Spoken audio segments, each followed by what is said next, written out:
गांव में एक बुजुर्ग महिला थी जिसका नाम शकुंतला था। वह अपने बेटे राहुल के साथ एक बड़े घर में रहती थी। राहुल की शादी एक सीधी सादी और संस्कारी लड़की सीमा से हुई थी। सीमा नेक दिल और मेहनती थी। उसे घर संभालना और परिवार का सम्मान करना अच्छे से आता था। लेकिन उसकी सास शकुंतला बहुत लालची थी। उसे पैसों और गहनों का बहुत शौक था और वह चाहती थी कि उसकी बहू के मायके से हमेशा उसे महंगे तोहफे और रुपए मिलते रहे। शादी के कुछ महीनों तक सब कुछ ठीक चला, लेकिन धीरे धीरे शकुंतला की लालच बढ़ने लगी। वह आए दिन सीमा से मायके से पैसे और गहने लाने के लिए कहने लगी।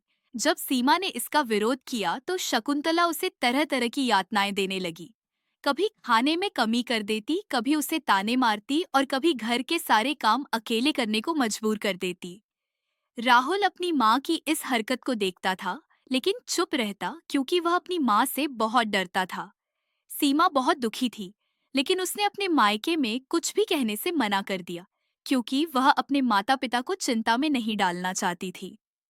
कुछ ही दिनों में शकुंतला की मांगे और बढ़ गई।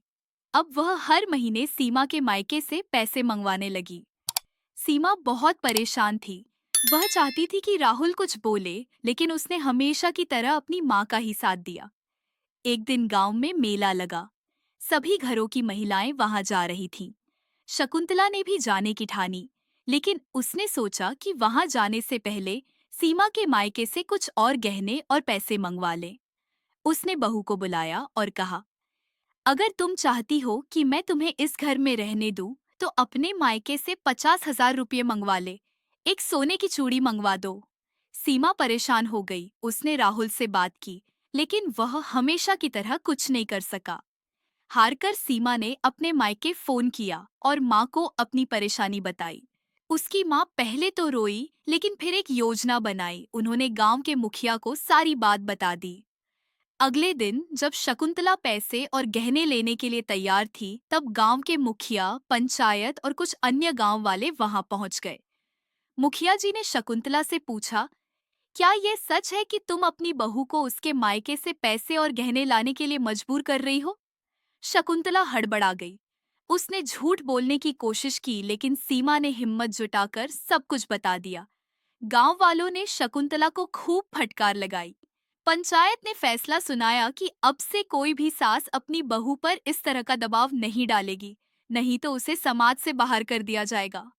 शकुंतला को अपनी गलती का एहसास हुआ और उसने अपनी बहू से माफी मांगी। उसने लालच छोड़कर बहू को बेटी की तरह अपनाने का वादा किया। धीरे धीरे उनके घर में खुशियां लौट आईं और सीमा को भी वह प्यार और सम्मान मिलने लगा जिसकी वह हकदार थी। सीमा ने भी अपनी सास को माफ कर दिया और पूरे परिवार को फिर से एक कर दिया। समय के साथ शकुंतला भी बदल गई और अपनी बहू को अपनी बेटी मानने लगी। परिवार में प्रेम और विश्वास लौट आया और गांव में यह कहानी एक मिसाल बन गई कि लालच से कुछ हासिल नहीं होता, बल्कि रिश्तों की मिठास ही सबसे बड़ी दौलत होती है। शिक्षा। लालच का अंत हमेशा बुरा होता है।